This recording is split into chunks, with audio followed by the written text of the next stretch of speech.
नमस्कार दोस्तों, आज मैं आपको सुनाऊंगा सबसे बड़ा मूर्ख कौन। एक प्रेरणादायक कहानी।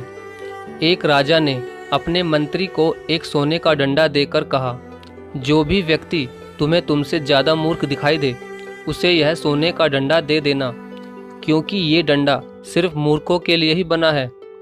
मंत्री डंडा लेकर चल पड़ा। बहुत तलाश करने के बाद उसे एक ऐसा मूर्ख व्यक्ति दिखाई पड़ा जो उससे भी ज़्यादा मूर्ख था, और उस मंत्री ने वो सोने का डंडा उसे देकर कहा कि यदि तुम्हें कोई अपने से भी ज़्यादा मूर्ख व्यक्ति मिले तो उसे यह डंडा दे देना।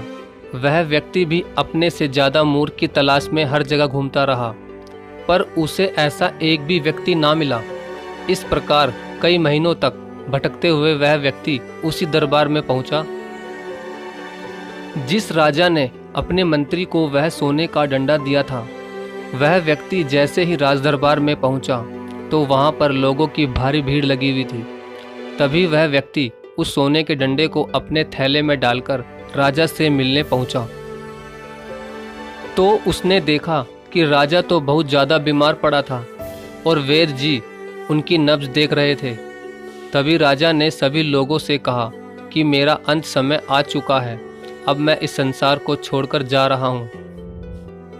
तभी उस व्यक्ति ने राजा से कुछ पूछने की आज्ञा मांगी। राजा ने कहा, पूछो, आज्ञा है, मगर जल्दी पूछो।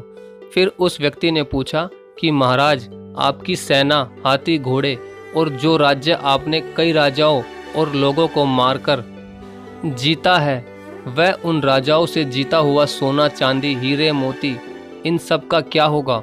तभी राजा की आंखों में आंसू आ गए और कहा कि ये सब अब मेरे किसी काम के नहीं, ये सब यहीं रहेंगे। तभी उसी वक्त वो व्यक्ति अपने थैले में से वो सोने का डंडा निकालकर राजा को देते हुए कहता है कि महाराज, संभालिए इस सोने के डंडे को, इसके असली हकदार आप ही हैं, क्योंकि मुझसे कहा गया था कि ये सोने का डंडा मैं उस व्यक्ति को दूं जो मुझसे ज़्यादा मूर्ख हो। लेकिन मुझे ये कहने में कोई डर नहीं कि महाराज, आपसे ज़्यादा कोई और मूर्ख हो ही नहीं सकता, क्योंकि जब आपको पता था कि ये सोना, चांदी, हीरे, मोती और इतने बड़े बड़े राज्यों को आप मरने के बाद ऊपर भगवान के पास नहीं ले जा सकते, तो फिर आपने इतने लोगों को क्यों मारा? क्यों अपना पूरा जीवन दूसरे राज्यों को लूटने में बिता दिया? क्या मिला आपको ये सब हासिल करके? इसलिए मेरे हिसाब से महाराज, पूरी दुनिया में आपसे बड़ा मूर्ख कोई नहीं हो सकता। इसलिए मैं आपसे माफ़ी चाहूँगा, लेकिन ये डंडा आप ही रखिए। ये कहकर वहाँ से वो व्यक्ति चला जाता है।